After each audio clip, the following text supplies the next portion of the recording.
Right, et du coup la dernière feature, qui est quand même dans le titre de la plateforme. Ouais, bah en fait ça c'est du coup par rapport à la question que t'as posée à la fin à 42, qu'est-ce que t'es fier et qu'est-ce que t'es un peu moins fier, bah là du coup c'est la partie job offers. Entre guillemets on est un peu moins fier, en fait c'est pour une raison assez simple, c'est qu'on attendait d'avoir un petit peu d'utilisateurs en fait avant de venir chercher des entreprises pour dire pour éviter si t'as 10 utilisateurs, tu vas pas commencer à contacter des entreprises. En mode pro, non, en mode partenaire, carrément, pour dire écoutez, moi je cherche tel type d'employé et même si tu les fais pas payer pour mettre les offres affichées ici, il pourrait clairement y avoir un business model de ils mettent une offre et s'ils trouvent leur pépite via ça, bah ils vont pas te payer à l'affichage mais juste au recrutement fonctionnel. Ouais. Ça pourrait. Non, ça pourrait être une bonne idée aussi. Et du coup là c'est quelque chose sur lequel on va bosser très prochainement. On est en train de finir en fait les IHM côté on va dire quand tu seras un recruteur quoi. Et après une fois qu'on a fini ça, on va commencer à potentiellement proposer à des entreprises, donc soit de venir mettre directement des offres d'emploi, soit de venir également potentiellement créer des challenges et mettre leur tampon pour pouvoir un petit peu montrer quel type de connaissances elle peut, type d'expertise elle maîtrise quoi. Et ce qui est assez intéressant, c'est que étant donné qu'on est une plateforme de CTF, bah on a accès aussi à qui entre guillemets est bon par exemple en forensique. Si le gars il a clear la catégorie forensique, bon bah c'est qu'il a un petit niveau en forensique. Donc potentiellement ça fait aussi une partie un petit peu entretien technique. Très rapide. Ouais, c'est ça. Et du coup, après, c'est quoi l'idée? C'est pouvoir, en tant qu'entreprise, interroger quelqu'un sur le challenge qu'il a déjà fait. Donc, on n'a pas besoin de redemander un challenge technique à la personne, pas besoin de perdre du temps. La personne a déjà travaillé sur son CV en amont et du coup, il peut juste dire ah si, j'ai fait ça de telle manière. Et on peut essayer de challenger un peu. C'est ça. Bah, par exemple, tu as des entreprises qui ont des challenges techniques qui pourront les mettre sur Flag4Jobs et demander des rapports sur via en fait le système de write-up classique en CTF. Demander des rapports en fait sur les challenges et les boîtes pourront lire ces rapports. Ou alors si la boîte n'a pas forcément les moyens de créer des challenges, utiliser les challenges par exemple en forensique qui sont déjà présents sur la plateforme pour évaluer un peu le côté technique du gars quoi. Est-ce que ça se veut que sécu ou est-ce que ça peut être un peu plus large au sens challenge?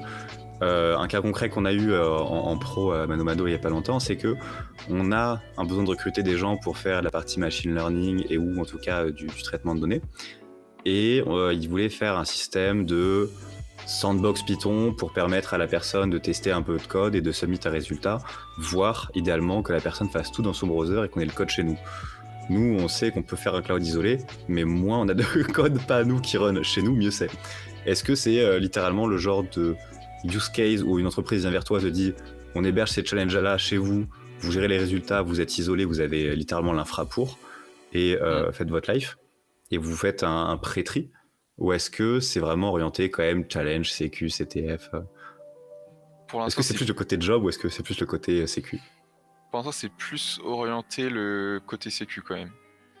Plus dans la niche sécu. Après, on se ferme pas en fait la porte à d'autres catégories, mais pour l'instant, on est plus dans la niche sécu tout simplement parce que c'est plus des sujets que nous on maîtrise. Après, comme je t'ai dit, on se ferme pas la porte, pourquoi pas aller voir d'autres côtés, côté IA, côté dev. Et ça, c'est des côtés, en tout cas le côté dev qui est quand même déjà assez connu en termes de challenge. Ouais. Donc c'est un peu plus dur d'arriver sur ce marché-là. Ouais, je sais pas, ça dépend. Tous les codes des games et tout ça a quand même un coût qui n'est pas négligeable à la licence. C'est vrai. Donc se positionner un peu différemment, du genre les petits outsiders qui proposent quelque chose de fonctionnel un peu plus sur mesure et moins abattage, volume et du coup licence à je sais plus combien d'euros. Attends, c'est quoi, c'est... Je suis pas là pour bâcher, mais... un abonnement, 500 balles pour les PME. Ils plus de services, donc forcément c'est plus cher quoi. Ouais, per user, est-ce que ça existe? Pricing, how coding game works, let's go. Starter, 60 tests, ouais, 60 tests ou interviews par an, c'est soit... Mec. Quoi? 60 tests par an, ça te fait du 140, genre vraiment en clusterant un peu les tests et la plateforme, il y a moyen de faire ça sans payer des ingénieurs ultra chers. Tu vois ce que je veux dire. Ok. On a aussi fait, il me semble, une présentation de la part principale, enfin, je sais plus parler, c'est terrible. On a fait un bon coverage finalement de la partie applicative de ton application. Yes. C'était terrible. Comment ça? Et du coup, t'as dit fierté, c'est le fait que ce soit un peu lean, que ce soit tout rodé, fonctionnel, propre. Et pour l'instant, la shame, c'est la page des features qui arrive bientôt. Ouais, c'est ça, c'est la fonctionnalité un peu la demandée, mais qui est toujours pas là, mais en tout cas, on travaille dessus, quoi. Ok, très bien. Comme dit, on va se faire des challenges en fin de soirée, on va s'en faire 2-3, essayer de tâter, montrer un peu ce qu'il y a dedans. Là, si ça vous va, je remonte nos bouilles, je vous laisse me partager votre écran. Donc Julien, si ça te va toujours de commencer. Yes, je suis désolé, carrément. j'utilise un coup de prénom, un coup de pseudo. Pas de souci. Alors attends. Je te laisse me l'envoyer, je unshare le mien. Et n'hésitez pas, hein, vous, viewers, s'il y a des questions, s'il y a des choses que vous aimeriez savoir, des suggestions par rapport à ce qu'on vous a montré dans le début des préparatifs. C'est des projets qui sont encore jeunes, donc il y a forcément des petites choses à améliorer. Moi, je trouve que pour des one-man et two-man army projects, c'est déjà incroyable.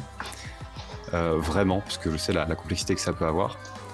Et dernier avantage, c'est encore des petites plateformes. Il n'y a pas des millions de challenges.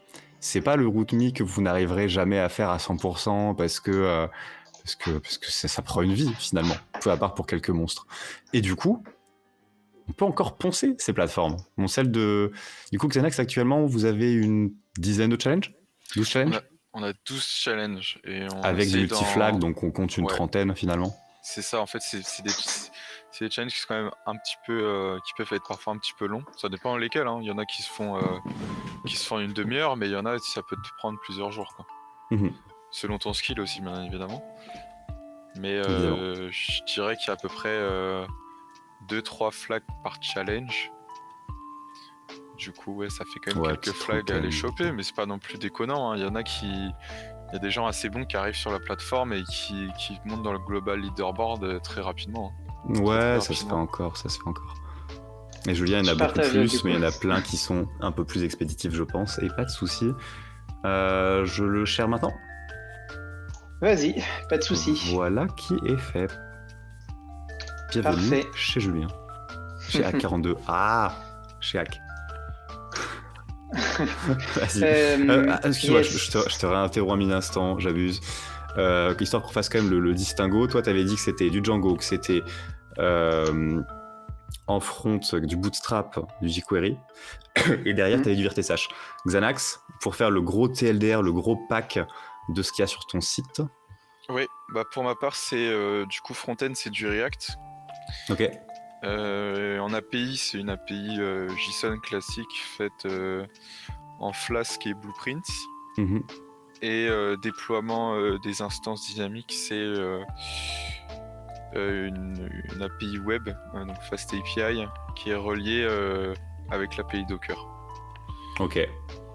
Avec une sanitization tout particulière des arguments en fait, Docker. C'est ça. En fait, toi en tant qu'utilisateur, t'envoies juste le nom du challenge que tu veux déployer. T'as pas d'autres. Et tout est déjà géré côté back. C'est ça. C'est exactement ça. Right. C'est quand même flippant ces technos parce qu'on sait que vu qu'on parle à quelque chose qui a la capacité de démarrer du container, de la VM ou autre, on sait que c'est quelque chose qui parle avec un bon gros sudo file derrière ou avec un wrapper qui lui est SUID ou le groupe qui va bien et que en cas de compromission, ben voilà quoi, c'est tout de suite de l'orchestration un peu violente. Mais, c'est vrai, mais ça marche très bien en tout cas. Et ça se voit, le démarrage est impressionnant là en termes de fluidité, c'est clic-clac. Puis en termes de sécu, en vrai, ça reste quand même assez solide. Enfin, tu lances quand même des environnements sécurisés, quoi. Tu peux quand même on peut mettre sécurisé dans la phrase tant qu'on n'a pas eu les preuves et que ça n'a pas été éprouvé. Au sens où tu peux isoler tes Docker par exemple sur le réseau ou ce genre de trucs. Enfin, faire quand même des trucs assez propres, quoi. complètement. Bah, hâte que tu nous montres ça. Julien, je remets ton écran. Yes. Parfait, Vas-y. nickel. Normalement, j'ai prévu du coup 2 comptes, un compte qui sera étudiant et un compte professeur. On va voir si ça fonctionne correctement pour vous montrer un petit peu le truc. Hop. Et après, derrière, je basculerai du coup sur un compte admin pour vous montrer un petit peu comment se passe le lancement, la gestion des challenges, etc. Alors là, normalement, c'est le compte qui sera étudiant.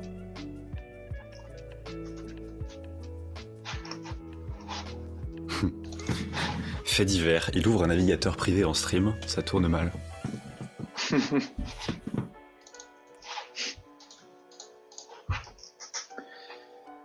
Donc là, tu vas nous faire une démo un peu de la partie user admin, mais Yes. pas genre admin où je mets les mains dans le cambouis avec SSH, vraiment la partie panel pour l'instant, c'est ça?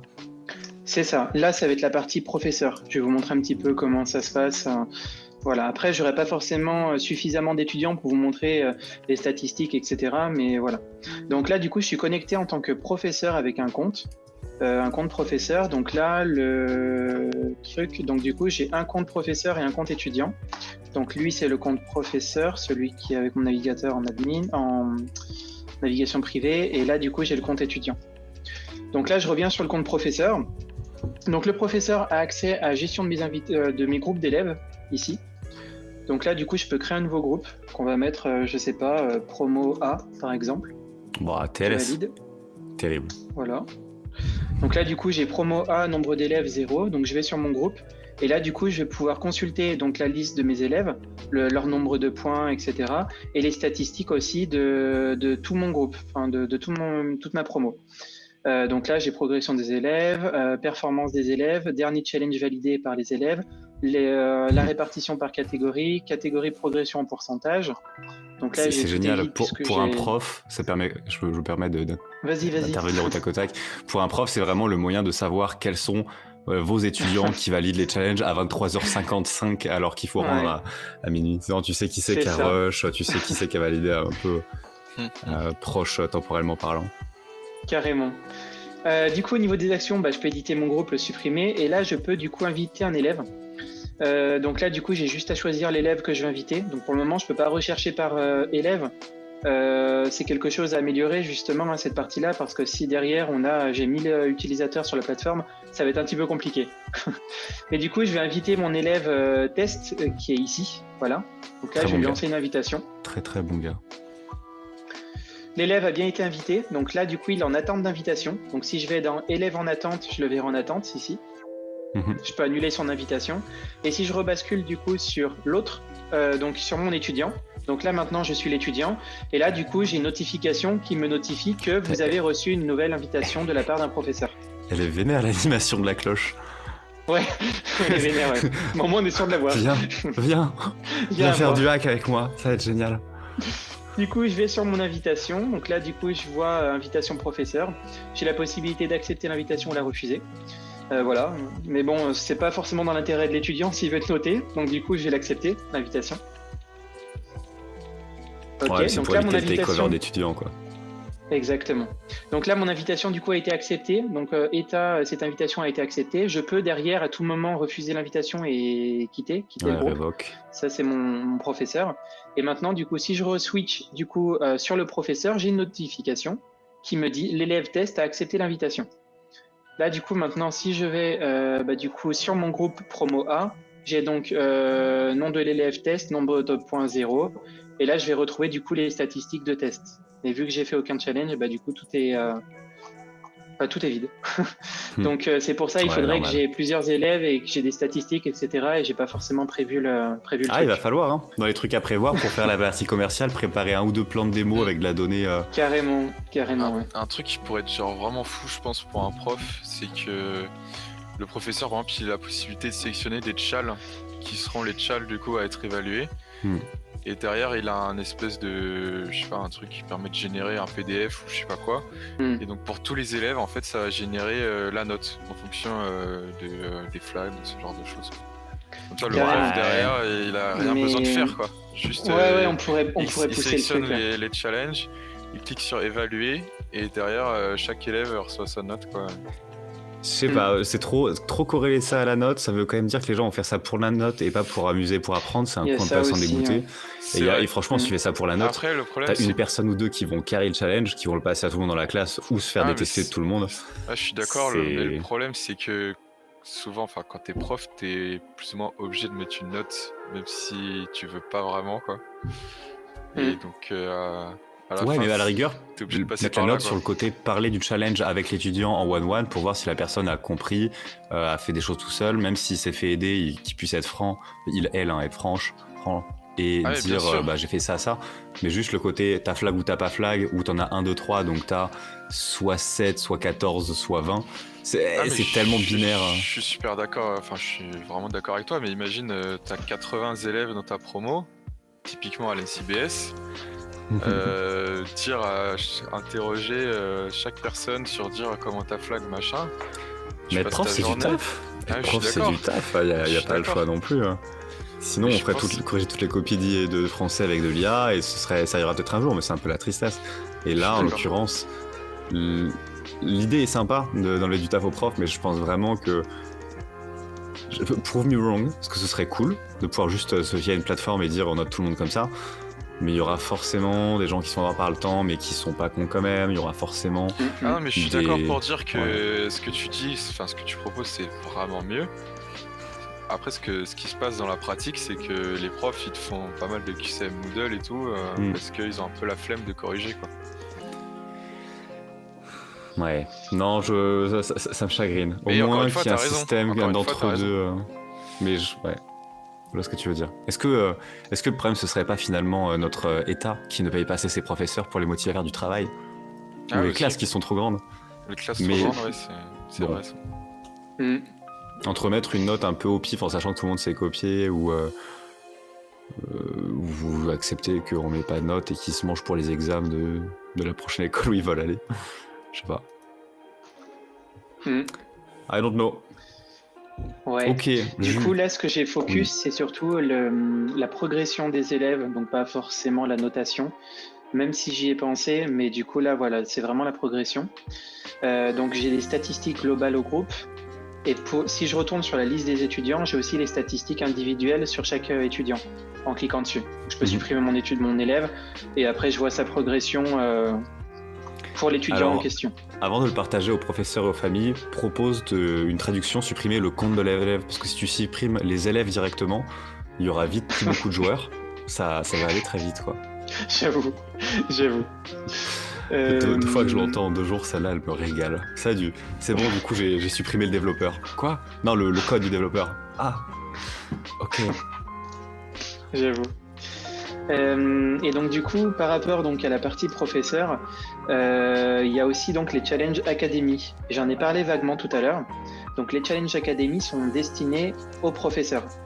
Un challenge académie, c'est un challenge du coup qui n'apporte aucun point, donc qui est destiné uniquement, qui est destiné à la base pour les étudiants. Et donc la solution est fournie et automatiquement un professeur a accès à toutes les solutions des challenges académiques. Démonstration. Je vais aller par exemple sur un web. Je vais prendre le tout premier qui est jaune ici. Challenge Academy. Il n'apporte aucun point de progression. Et donc du coup ce challenge là, moi en tant que professeur... Fais-moi un petit contrôle molette. Là pour pas mal de gens ça va être trop petit en stream. Un contrôle molette Contrôle scroll. Contrôle zoom, excuse-moi. Ah ok. Ou contrôle plus. Yes. Merci. C'est bon comme ça, nickel. Donc là, du coup, je suis sur un challenge académie. Et donc moi, en tant qu'un professeur, en tant que compte professeur, j'ai donc du coup accès à la solution qui est ici. Voilà. Donc être professeur égale payer pour avoir les solutions? Non, puisque c'est les solutions uniquement des challenges académiques qui n'apportent aucun point. Donc si tu es professeur, même si tu dévoiles les solutions sur le net, les personnes n'auront pas de points. C'est ça. Et du coup, pourquoi les donner qu'aux... Ouais, non, si, ça a quand même sens de les donner qu'aux professeurs pour que les étudiants doivent creuser un peu quand même. Ouais. C'est ça. L'idée, c'est vraiment ça en fait.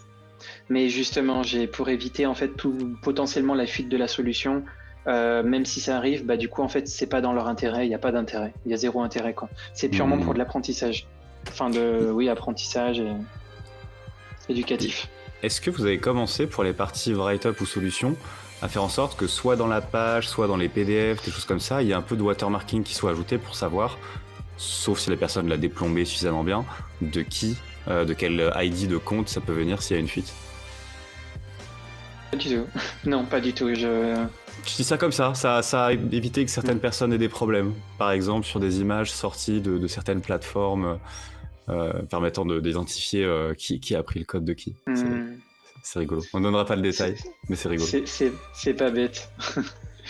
Donc du coup, voilà pour le mode professeur. J'ai fait le tour. Du coup, je vais repasser maintenant sur le panel d'admin. Je vais me déconnecter. Tac. Voilà. Et je vais me connecter en admin. Donc ton admin, c'est la partie Django?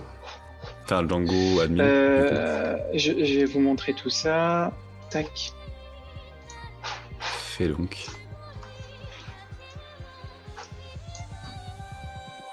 Voilà, je suis connecté, nickel. Ça, c'est proposé. Ok, ça c'est ton challenge que tu as proposé. Donc là, je suis connecté en tant qu'admin. Donc du coup, en tant qu'admin, j'ai accès donc au panel de Django, tout simplement ici, administration. Ah, voilà. La petite appli random. Attends, c'est yes. Qui sera rotate bien sûr le lendemain du stream. C'est ça, exactement. Tout à fait. Donc du coup là, j'ai accès donc au panel d'admin et c'est à partir d'ici où je peux administrer en fait les challenges, les personnes, etc., les instances, un peu tout ça. Donc là, si je vais sur challenge, je vais avoir la liste des challenges. Bien entendu, je vais pas cliquer sur l'un des challenges parce que potentiellement on peut avoir non, on n'aura pas les flags en plus, non, puisque les flags ils sont ici, hein, les flags sont en DB, ils sont ici. Mais bon, si je prends Social Book, je vais avoir quoi, la difficulté, hop, réaliste. Ça c'est vraiment sympa, je trouve, sur Django, c'est toute la partie admin quoi qui est built-in. Ouais. Je trouve bon, après, fait vraiment le café. Attends. Tu dis ça, tu pourrais avoir un React admin avec une DB un petit peu flexible derrière et avoir tous les CRUD auto-implémentés aussi bien côté front que back. Oui, Django fait partie du taf, mais bon. C'est quand même sympa que ce soit built-in direct, quoi. C'est ça. Certes. Donc là, du coup, j'administre mon challenge et zoom la un peu, partie. Julien, s'il te plaît. Ouais, zoom un peu, sinon là, c'est vraiment trop. Encore un peu. Excellent, merci. Top. Parfait. Voilà, donc là j'administre mon challenge, mais c'est pas la partie la plus intéressante. Je vais vous montrer un autre challenge. Par exemple, je vais vous montrer celui-là. La partie la plus intéressante, elle va se passer ici. Donc à partir d'ici, si par exemple je crée un nouveau challenge, donc du coup mon challenge il sera hébergé tout simplement sur un Git. Là actuellement c'est sur des Gits du coup privés, hein, bien entendu. Et donc en fait du coup dans la plateforme je vais mettre le lien Git du challenge. Et là j'ai une petite case lancer l'installation. Et en fait du coup si cette case est cochée ou décochée, hein, mais si elle est cochée et que je fais enregistrer, ça lance automatiquement l'installation du challenge sur l'infra. Automatiquement. Donc ça c'est le côté vraiment pratique. Est-ce que tu as prévu, ou peut-être déjà fait, mettre un template de challenge? Par exemple, l'un des challenges qui sont... Oh, dis-moi le mode à 0. Le mode à 0 quoi où ils veulent à 0 points. Le nom que tu utilises. C'est Academy, non? Academy, merci. Justement, avoir le système de Challenge Academy où tu donnes le template et le code du challenge directement en Git open source. Comme ça, les gens peuvent prendre un template, le modifier un petit peu et du coup proposer les leurs. Je sais qu'il y a pas. Moi, ça va beaucoup. Ok. Ouais. Okay. C'est tout à fait prévu en fait. J'ai pas encore le truc, mais en fait, j'aurai un Git skeleton, donc qui donnera en fait le squelette d'un challenge. Et en fait, la personne elle aura juste à Git clone le squelette du challenge et puis après à se baser sur cette architecture pour proposer son challenge. Et justement, s'il se base sur ça et que c'est conforme, derrière, ça permettrait de faire de l'automatisation pour l'installation. Ouais, du coup, tu peux faire un dry run sur un env isolé. Si tout se passe bien, tu le reviews en premier. Si les trucs pètent, tu sais que tu vas devoir y passer du temps. Donc, c'est ça. En fait, tout ce qui manque, c'est le Git qui donnera le squelette d'un challenge lambda. Parce que la structure, elle est déjà faite, c'est déjà rédigé dans mon README. En gros, dans mon README de mon projet TowerCTF, du coup, j'indique en fait quelle structure on doit avoir. Enfin, je l'ai déjà indiqué dans le README en fait, en gros. Et donc, du coup, je suis vraiment un certain truc pour que derrière mon infra, elle puisse installer le truc, enfin le challenge. Ouais, t'as ta template, tes guidelines et Tout à Et fait, quid ouais. du coup du template où tu as un peu du guide qui dit fais ci puis fais ça et du code qui se fait eval comme un module, ou le guide où tu as tout en mode data et donc tu as juste 3-4 YAML avec des configurations et des endroits pour piocher les artefacts. Premièrement, déjà, je dois respecter une structure, donc du coup avoir tel dossier à la racine du dépôt, etc. Mhm. Et après, derrière, en fait, en gros, j'ai un dossier d'installation qui sera remove, bien entendu, une fois que le tchal est installé, hein, bien entendu. Mais du coup, en fait, dans ce dossier d'installation, je vais avoir des scripts, enfin des scripts, des bouts de script d'installation qui va permettre, en fait, par exemple, si tu veux script et config, hein, les deux. Si tu veux par exemple du PHP, tu vas l'indiquer dans ton script que tu veux du PHP. Si tu veux une database, tu vas l'indiquer aussi. Tu vas mettre les crêtes de ta database.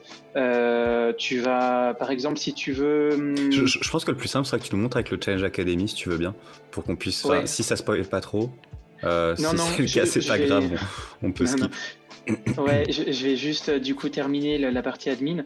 Donc en Yep. fait, dans la partie admin, c'est là aussi que je gère les instances, mais les machines virtuelles. C'est-à-dire qu'en fait, pour chacune des machines virtuelles, par exemple, je vais prendre SocialBook V2, je vais indiquer le challenge, le nom de l'image qui est utilisée, la mémoire, donc la RAM que tu veux sur ta VM, le nombre de vCPU, si c'est une VM maître ou pas, parce que j'ai aussi géré les VM esclaves. Par exemple, un challenge avec plusieurs VM. Tu peux imaginer que tu as une VM front-end qui est un portail web ou je ne sais quoi, et derrière, tu peux imaginer des VM esclaves qui seront inaccessibles publiquement. Pour par exemple monter toute une infra, quoi. Donc ça c'est possible. Et du coup, une fois que je suis enregistré, derrière, je vais raccorder un challenge. Je vais raccorder un challenge à une VM. Du coup, c'est dans. Donc en fait, tu as fait un modèle pour chaque identité, tu as linké les deux, et tu as fait derrière le code pour que, utilisant un attribut l'un de l'autre, ça aille auto-invoquer la bonne. Ouais. Là, du coup, par exemple, cette machine virtuelle, je l'ai rattachée au challenge SocialBook V2. Et derrière, du coup, quand tu vas lancer et démarrer SocialBook V2, ça va automatiquement démarrer en se basant, ça c'est l'image de base, hein, en se basant sur cette image-là, avec tant de mémoire, tant de vCPU, et ton instance, elle tourne. Nickel. Et du coup, chaque instance est complètement isolée. Et du coup, c'est tout simplement un clone de l'image qui est basé sur cette image de base. Ok. Est-ce que tu as des garde-fous contre les admins? Pour l'instant, je sais que tu es le seul, mais dans un développement futur, peut-être il y en aura plusieurs. Est-ce que là, un admin peut dire, tiens, je vais démarrer telle machine qui est le QCO sur lequel j'ai un outil de mining, avec mémoire, je vais mettre 300 Go et vCPU 4000? Il n'y a pas de garde-fous actuellement. Ouais, pour l'instant, c'est open bar. Ok. Donc, okay. Du coup, yes. Donc, du coup, voilà. Maintenant, du coup, ce que je vais faire à la limite, c'est que je vais vous montrer un petit peu Alors, par quoi je vais commencer? Alors, non, ce que je vais faire, c'est que je vais plutôt passer au schéma, je pense, de l'archi. Ce sera plus simple pour comprendre la suite. Vas-y. Ok, parfait. Tac, c'est important pour la suite, hein, surtout pour les VM. Donc voilà un petit schéma que j'ai fait, un petit schéma assez simpliste, hein. Mais donc zoom un peu encore. Ouais. Tac. Est-ce que c'est bueno comme ça? Moins à la rigueur, histoire qu'on voit tout, mais excellent. Yes, parfait. Donc le tout est donc du coup sur un serveur dédié. Donc comment c'est gaulé le truc? J'ai donc un reverse proxy en front, un Nginx. Donc tout passe par le Nginx, vraiment tout, pour l'accès au VM, pour tout. Et derrière, du coup, le Nginx, il vient dispatcher en fait sur les différents services en interne. J'ai de l'isolation du coup de network, donc avec un réseau privé et public. Donc dans le réseau public, bien entendu, il y a uniquement le Nginx, donc c'est un peu le garde-fou. Tout est donc du coup containerisé, voilà, comme on peut le voir ici. Et donc derrière, je vais avoir donc mon instance, mon container Django. Donc c'est là où du coup on peut accéder à la plateforme, etc. Derrière, je vais avoir un container qui va s'appeler Web Challenge. Donc le container Web Challenge, c'est lui qui va donc faire tourner l'intégralité des challenges web uniquement. Un challenge web, c'est quoi? Un challenge web, c'est un challenge qui a besoin de PHP, un challenge qui a besoin d'un Django, un challenge qui a besoin d'une database, etc. Donc c'est pas dédié pour du système. Là, tu veux dire que tu as un Docker, une image que tu run en plusieurs fois, ou tu as vraiment un Docker avec tous les challenges dedans, genre une grosse appli avec juste différents endpoints. Parce que souvent on trouve un challenge, un container. Ouais. Et là, tu as un container Mani Challenge. C'est ça. Parce qu'il n'y a pas de shell à popper, il n'y a pas de... C'est ça. J'ai voulu faire un container par challenge. Pour moi, c'était beaucoup plus logique, mais en termes d'infra, c'est beaucoup trop compliqué. Si si je fais ça pour tous les challenges, là j'ai 75 challenges environ. Pour X raisons, j'ai beaucoup de personnes qui viennent sur ma plateforme et qui s'amusent à lancer, Enfin non, c'est même pas que s'amusent à lancer, parce que j'aurais pu faire des instances différentes, mais sans parler d'instances, si on compte 100 challenges, ça veut dire 100 containers sur un serveur dédié. C'est pas viable par rapport à l'infra que j'ai, c'est compliqué. Carrément, ça va pas le faire du tout. Donc là du coup j'ai un container qui s'appelle Web Challenge quoi, et donc dessus j'aurai tous les challenges web. J'ai donc un container System Challenge, donc lui c'est dédié pour du pawn, où dessus du coup j'ai des challenge pawn. Mais du coup là tes users ils passent pas par le Nginx pour accéder au challenge system? Si, tout passe par le Nginx, tout. Par exemple pour du TCP du coup directement? Enfin c'est une socket non, TCP. pas protocole TCP, si TCP n'importe quoi, j'ai entendu HTTP dans ma tête, n'importe quoi. TCP oui. Ok. Et d'ailleurs, oui, du TCP, ouais, exact. Et donc du coup, en SSH, on peut se connecter en passant par le Nginx. Du coup, j'imagine que ta conf Nginx doit être ultra grosse, quoi. La config du Nginx, assez, ouais. Elle est assez conséquente. Après, donc, l'avantage d'avoir un point d'entrée unique dans toute ton infra, quoi. Oui. Tu as les logs bien au bon endroit, tu sais tout. Et autre question liée à ça, si ton Django a besoin de faire un call à une désolé encore, à une autre API interne, ou si un jour tu as besoin qu'un challenge web vienne acknowledge quelque chose ou envoyer un callback sur le Django pour dire c'est bon, j'ai bien démarré ou des choses comme ça, est-ce qu'il passerait par le Nginx en te faisant un coup de trafic sortant et rentrant, ou est-ce que tu as un système où tu as quand même du routing et les URL fonctionnels en interne? C'est une bonne question. Je suis en train de réfléchir. Alors, le Container Web Challenge peut joindre le Django normalement. Non, je te dis une grosse connerie. Non, je l'ai isolé même là. Non, normalement c'est isolé normalement. Donc du coup, il faudrait sortir et re-rentrer. Ouais, donc actuellement là on voit Private Network dans tout ce qui est derrière Nginx, mais depuis que tu as fait ce schéma, ça a un peu avancé. Maintenant on a toute la partie... Oh, il y a un moustique qui passe à côté. C'est le début. On sort de l'hiver, messieurs. C'est ça. J'ai peur. Mais là, du coup, par exemple, l'inconvénient du coup que tu as par exemple avec cette infra, c'est que par exemple, si demain tu veux rajouter un challenge web, il y aura pendant par exemple 3 secondes où tu vas devoir down entre guillemets tous les challenges web, puis les rallumer quoi. Non. Non, ça, non du coup. Non, parce que tu disais en que fait, tu étais sur un Docker. Oui, en fait, du coup, tu es obligé de les restart ton challenges... Docker, non? Non, même pas. Ok. En fait, j'ai un container qui tourne pour Web Challenge par exemple, et en fait derrière je vais avoir quand je vais installer depuis Django mon challenge, derrière j'ai des volumes qui sont montés, etc. Et en fait le Django a la possibilité de contacter Web Challenge pour lancer en fait un script d'installation en disant vas-y installe-moi tel challenge, et à l'intérieur du container Web Challenge j'ai des scripts d'installation qui viennent git clone le truc et qui vient installer et mettre en place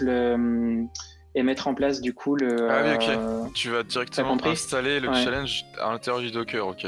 À chaud, ouais, à chaud. Ok, ouais, en fait, je pensais que tu faisais un gros Dockerfile en fait, et que tu mettais tout dans le Dockerfile et que tu le relançais en fait après. Non. Et du coup aussi, ce qui me permet de faire tout ça, c'est qu'en fait, le Nginx a la possibilité de checker via un endpoint du Django de la partie API, de checker si l'utilisateur en fait est connecté ou pas. Enfin, est valide ou pas. En fait, en gros, quand tu te connectes en SSH sur le System Challenge, derrière, tu as un token. Tu as un token qui doit être injecté en variable d'environnement dans ta commande SSH, mais la commande, elle est donnée sur ton RCTF, hein, tu copies-colles. Et derrière, en fait, le Nginx vient en fait...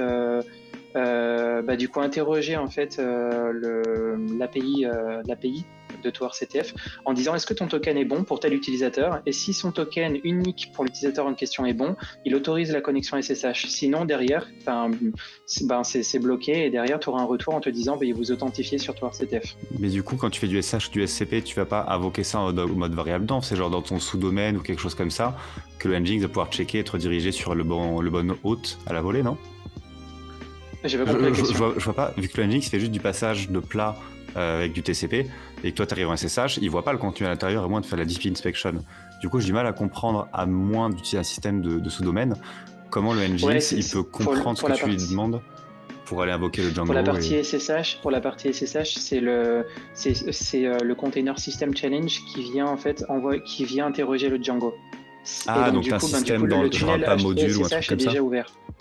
Le tunnel SSH est déjà ouvert en fait, et derrière, dans Linux avec OpenSSH, du coup, tu peux venir interroger et faire une requête. Donc du coup, c'est ce que je fais. Je vais interroger le Django avec le token qui a été récupéré, et s'il est valide, je laisse passer. Et du coup, la personne, l'utilisateur obtient un shell, et si c'est pas bon, du coup, je close la connexion. Ça, c'est pour la partie SSH. Et pour la partie HTTPS, pour rejoindre la partie Web Challenge, c'est le Nginx qui fait une requête au Django pour savoir si la personne est connectée. Et derrière, si la personne est connectée et qu'il a une session ouverte, du coup, j'autorise la connexion. Sinon, si la personne n'est pas connectée sur TowerCTF, il y a une page qui s'affiche en disant « Veuillez vous authentifier sur TowerCTF pour accéder au challenge ». Ça me termine parce que t'es vraiment genre à ça de réinventer le MFA. Là, t'as le mec qui est connecté avec login password à son compte TowerCTF pour trigger l'arrivée et donc l'invocation de tes scripts OpenSSH pour vérifier que les personnes soient connectées. Et genre, si tu juste envoyais un mail avec un valider la collection, t'avais réinventé le MFA de bout en bout, quoi. Ouais, c'est ça. Non, en vrai, c'est littéralement comme ça. C'est littéralement ce que fait Cloudflare. C'est littéralement ce que fait Cloudflare. Cloudflare, tu ouvres une page, ça te dit soit via le cloudflare.d.ssh, soit via de l'hôte et du JS cité dans un browser, et ça va interroger le tunnel, dire tiens, est-ce que tu as un compte dessus, oui, non, et si tu as un compte, est-ce que tu veux le valider en MFA, et si tu n'as pas de compte, est-ce que tu veux recevoir un code pour en créer un, et si oui et que tu valides, ça te laisse passer via le hôte et ça repart. Ouais. C'est littéralement... et du coup, j'ai tout fait ça à la mano avec un Nginx et ma petite tambouille. Excellent. Du coup, maintenant, l'autre difficulté que j'ai eue, c'est pour en fait la partie pour les challenge system, donc tout ce qui est pawn, system, etc., mais surtout pawn, notamment pour désactiver la SLR, donc la protection au niveau kernel sous Linux. Donc le truc, c'est que pour la désactiver sur un container, dans Docker, si la machine hôte a la SLR d'activer, puisque du coup c'est une protection kernel, et le truc c'est que tous les containers automatiquement ont la SLR dans les containers. Jusque-là, bon, il n'y a pas de souci. Sauf que si tu veux désactiver la SLR pour un seul container, du coup il faut lui donner les... alors j'ai oublié le nom, j'ai un trou de mémoire. Dans Docker, à un container, on peut lui donner c'est pas des droits, mais des... Namespace, capabilities... Voilà, c'est ça, exact. J'avais un trou de mémoire, ça revenait plus. Du coup, il faut lui donner des capabilities et en termes de sécu, c'est vraiment bof. Surtout qu'en plus, il faut tout lui donner en plus. Enfin, pour désactiver la SLR, si tu commences à donner le privilège capsystrace, ptrace et tout, c'est... Non, mais ça va... Enfin, non, du coup, non. Je sais pas si t'as vu du coup, tu fais un backend. Et sinon, t'allais dire il y a le chat. Le commentaire de Voidstack, qui parle d'un syscall qui s'appelle Personality. Alors je cite Voidstack, pour la VM Noah SLR, tu peux peut-être simplifier en appelant le syscall personality dans le wrapper pour spécifier que l'exécution du binaire se fait sans ASLR. Ok, faudrait que je regarde parce que j'avais bien étudié le sujet. Ouais, j'avais bien étudié le sujet et c'était pas évident et il fallait donner des capabilities et je voulais pas tout donner, je voulais en donner certains. Enfin, j'ai fait plein de tests et tout et en fait, je me suis aperçu que c'est pas viable en termes de sécu. Après, il te reste l'option de faire avec non pas du Docker, mais un Docker avec un backend qui lui est pas virtualisé mais émulé. Et du coup, tu fais ce que tu veux. Mais c'est lent. Voilà. Donc du coup, voilà. Donc du coup, ce que j'ai fait, c'est que j'ai une VM très légère avec un petit noyau Linux qui tourne en mode très très léger. Et donc dans cette VM, j'ai un Docker parce que du coup, vu que j'ai tout containerisé, il y a du Docker partout. Et donc du coup, j'ai un Docker et sur cette VM, j'ai désactivé la SLR. Et du coup, le Docker, le container qui tourne dans cette VM, a la SLR désactivée uniquement là-dedans. Donc c'est un environnement isolé en fait. Et voilà. Ouais, ça. Et du coup, j'ai pas donné de capabilities à mon container puisque c'est le hôte qui a la SLR désactivée. Et vu que c'est une VM qui a rien dedans, voilà. Donc c'est isolé de mon hôte général. Ensuite, J'aime derrière, beaucoup quand même le fait ouais. qu'on utilise on dit des containers et on a vraiment dans la tête l'image de la petite boîte en disant oui, le kernel est partagé et tout. Mais j'ai lu et relu et plus le temps passe, plus je comprends ce que ça implique quand on dit ton container, c'est un process, point barre, rien de plus. On lui a enlevé des namespaces, on lui a enlevé des choses, mais tant qu'on n'a pas joué un peu avec NS Hunter, avec le système de namespace, on se dit bah super, c'est une petite boîte avec un file system et basta. Et en vrai, c'est un process, donc il bénéficie de tout ce qui se passe sur le parent en termes de mitigation, en termes de non-mitigation. Yes. Derrière, du coup, j'ai donc une BDD MySQL qui fait très bien le taf, qui fonctionne très bien. J'ai donc, du coup, comme je l'ai dit, un RabbitMQ. J'ai un Redis aussi, donc qui permet de mettre en back-end toutes les WebSockets et puis aussi potentiellement de faire du cache, même si j'en fais pas trop pour le moment. Mais du coup, ça me permet de stocker du cache, les WebSockets qui ont été ouvertes client-serveur, etc. Et donc mon Rabbit, comme je l'ai dit, ça me permet de lancer donc des tâches, notamment sur les VM, avec une tâche de start et une tâche de stop pour les VM. Et derrière, du coup, je m'appuie sur du KVM. Et derrière, ma tâche de start ou de stop me permet derrière de lancer à la volée des instances via KVM. Et Nice.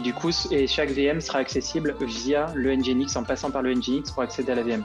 Encore une fois, pour contrôler et filtrer les personnes qui sont non connectées. Ça permet aussi de filtrer si la personne est autorisée à accéder à l'instance.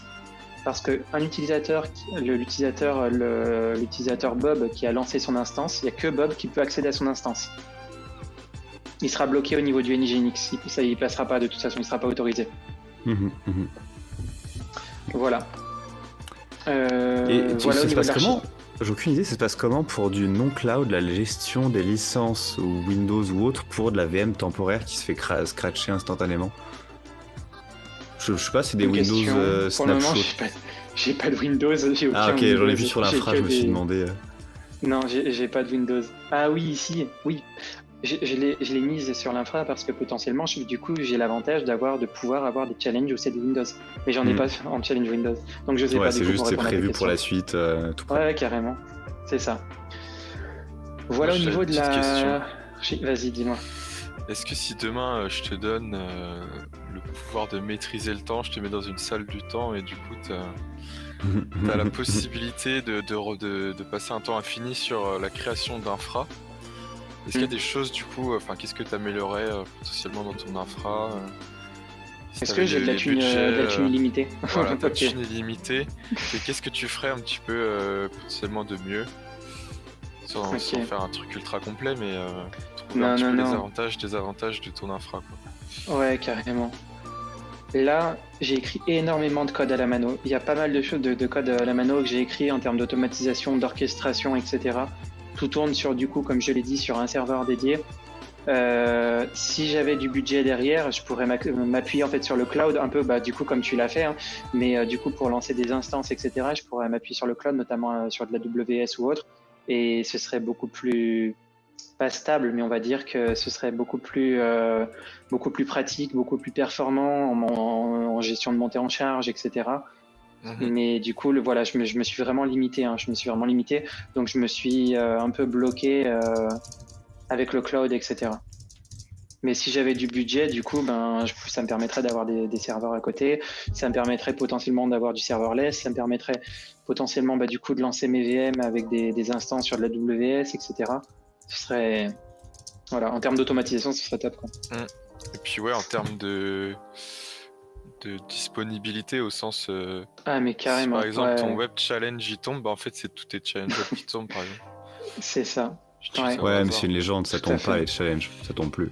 Ça tombe jamais. C'est tellement 2022-2023 le truc qui tombe. Ouais. Personne fuse les challenges web en plus, ça n'arrive jamais.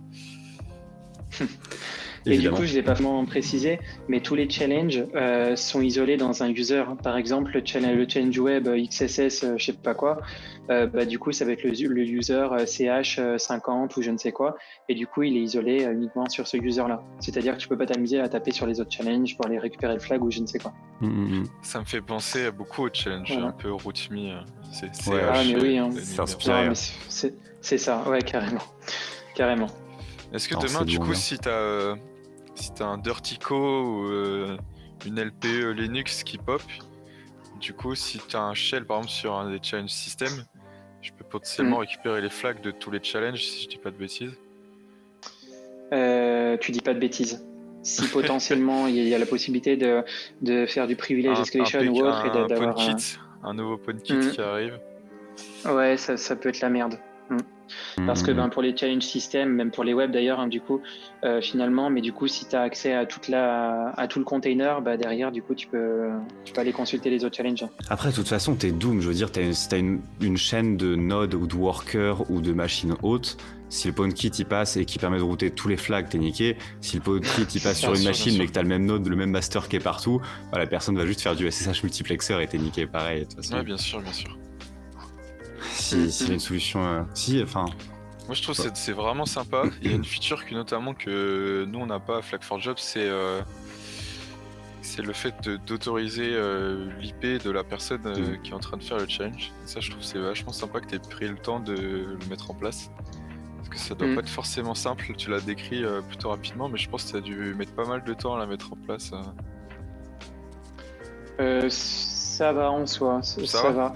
Dans Nginx, en fait, quand tu accèdes à endpoint, tu peux faire une requête sur un endpoint. Donc là, du coup, je fais une requête en interne sur mon Django. Et du coup, c'est une requête autorisée. Et derrière, en fait, si mon API, mon Django API me retourne une 200, c'est OK. Le Nginx considère que du coup, tu es autorisé à accéder au endpoint.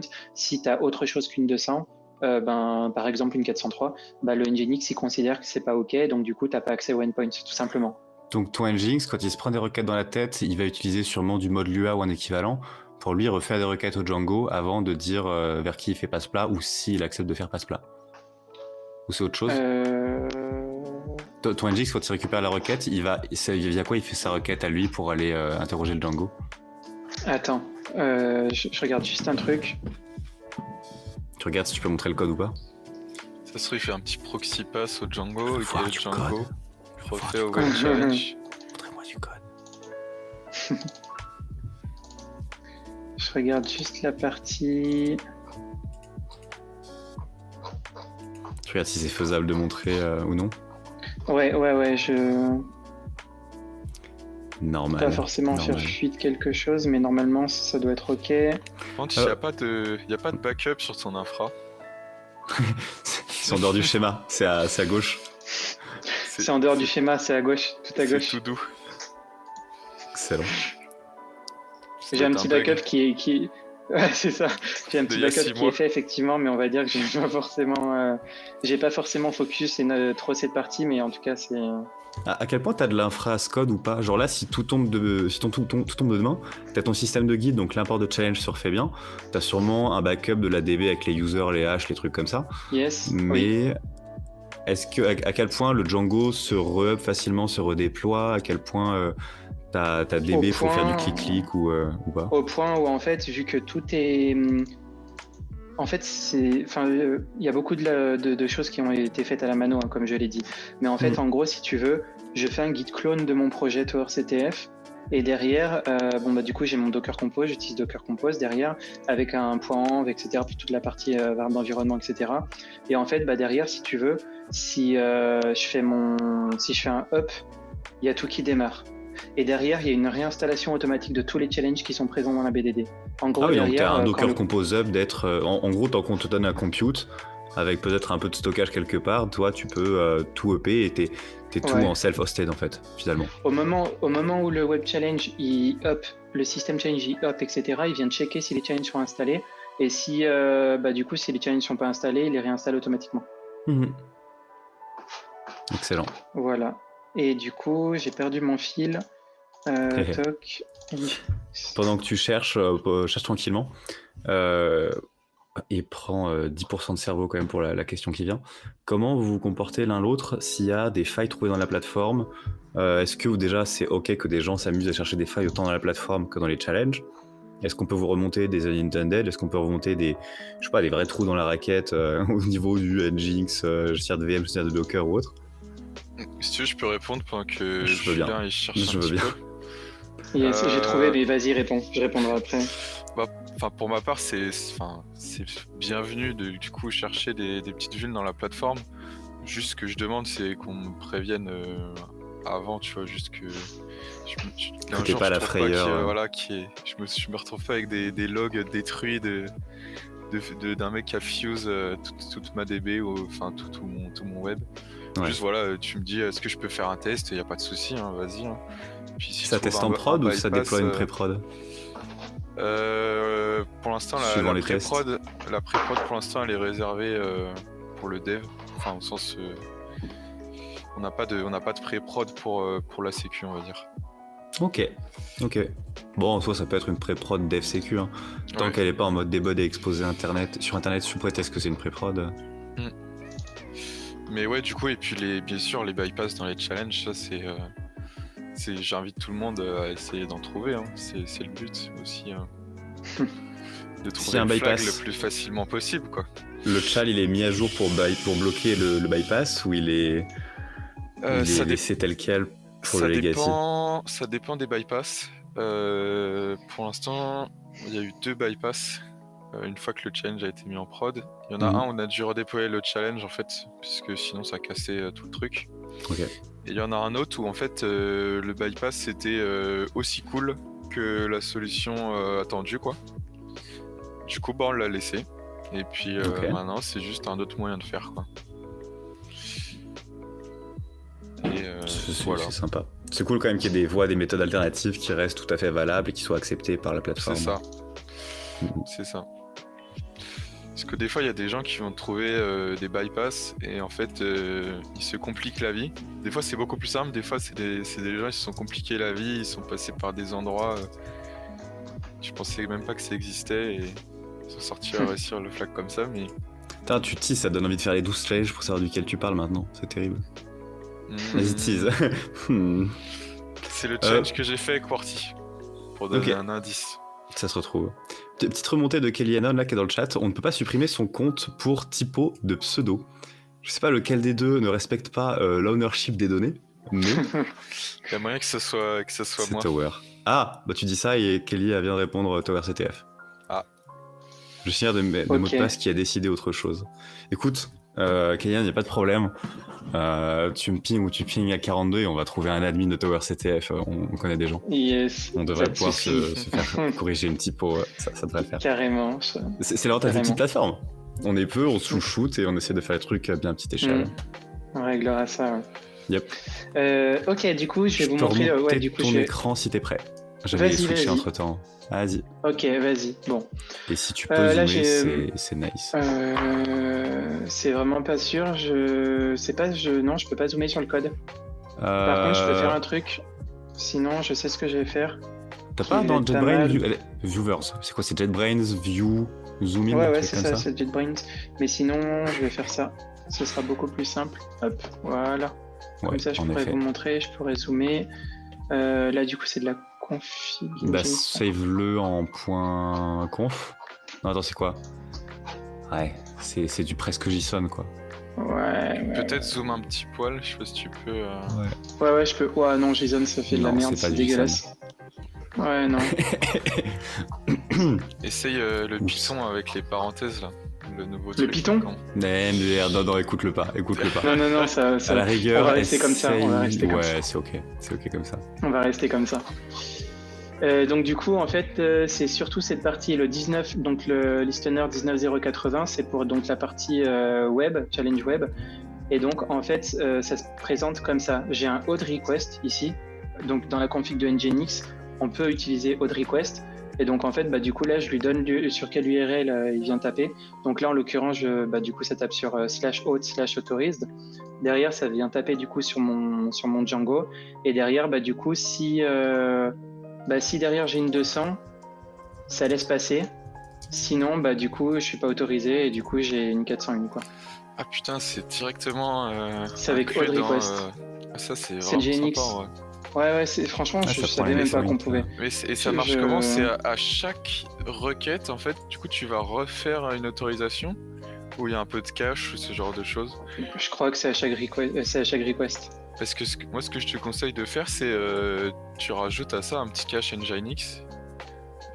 Toujours en laissant les trucs Nginx, je pense que tu dois pouvoir le faire. Un truc qui dit tous les 3 minutes, Ouais. tu prends du coup dans ta cache key, tu prends l'IP du gars. Et ça évite en fait que ça. Enfin, tu te limites du coup à un check toutes les 3 minutes par exemple. Ouais, non, mais carrément. Surtout Il quand tu auras faudrait. un peu plus d'utilisateurs, en fait Ouais. c'est pas dur à mettre en place, je pense. Mm. Ouais, faudrait que je regarde. Et pour info, du coup, AudeRequest, c'est dans le module Nginx qui s'appelle Nginx HTTP AudeRequest module et qui a été du coup qui a été implémenté dans la 5.5 1.5.4 et supérieur. Et voilà, qui permet de faire de l'autorisation client. C'est bien. Du coup, c'est top. C'est juste Nginx qui ont proposé ce fonctionnement-là, il faut implémenter les endpoints nécessaires dans l'appli sous-jacente, ou est-ce que c'est déjà un protocole connu, établi, ou juste les deux ont décidé d'implémenter leur côté? J'ai pas par compris exemple, la question. Ok, Ouais.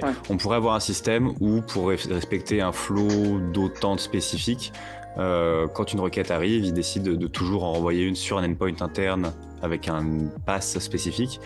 Et du coup, nous, on aurait juste un domaine à donner. Ou est-ce que là, toi, dans Django, tu as dû faire du code custom pour dire je veux répondre tel truc ou tel truc suivant les cas? Ça Non, pourrait il y a pas suivre de. un protocole d'autres Ouais. JWT classiques. Non, pas du tout. J'ai juste dans le Django, j'ai juste une requête HTTP qui arrive sur /app/authorized et derrière, moi tout ce que je fais, c'est que ça me permet de checker si l'utilisateur il est co, donc du coup via ses cookies, s'il est connecté, et s'il est connecté, je fais une 200, s'il est pas connecté, je fais une 401 quoi. C'est Right. tout, donc j'ai rien d'autre. Ok. Voilà. Petite remontée d'informations, je continue. Vas-y. Désolé, au fil de l'eau. Knou21 qui dit ouais, il y a une petite confusion possible entre username et pseudo suivant le wording entre les pages. Ça pourrait peut-être être revu. C'est pas faux. On me l'a déjà fait remonter en plus. Dac. Et il y a Saex TV qui dit est-ce que c'est normal que les flags sur TowerCTF soient invalides pour l'instant? Et vu que j'avais validé les flags, je peux vous dire que non, parce que vraiment ça marche, il y a déjà un leaderboard et tout, donc il doit peut-être y avoir un flag qui a été mis à jour. Saex, n'hésite pas à nous dire sur quel challenge il y a ça, soit en chat, soit en DM. Voilà. MDR donne en DM, je te dis. Vampano bouffe sous 20 000 kamas de noob. Et du coup, maintenant, concernant les challenges. Donc du coup, en fait... Contrôle molette. Contrôle zoom, s'il te plaît. Yes, c'est parti. Hop, voilà. Donc du coup, au niveau des dépôts, du coup, j'ai retrouvé mon dépôt pour mon application principale. Bon, ça, c'était, on va dire, une petite ébauche d'une feature TowerCTF qui a été mis en pause depuis un petit moment. Mais du coup, là, je vais retrouver du coup Challenge, qui est un groupe, tout simplement, sur mon Git. Derrière, du coup, je vais retrouver Web, système NoSLR, système SLR, Reverse. Et si je vais dans Web, je vais retrouver du coup tous les challenges.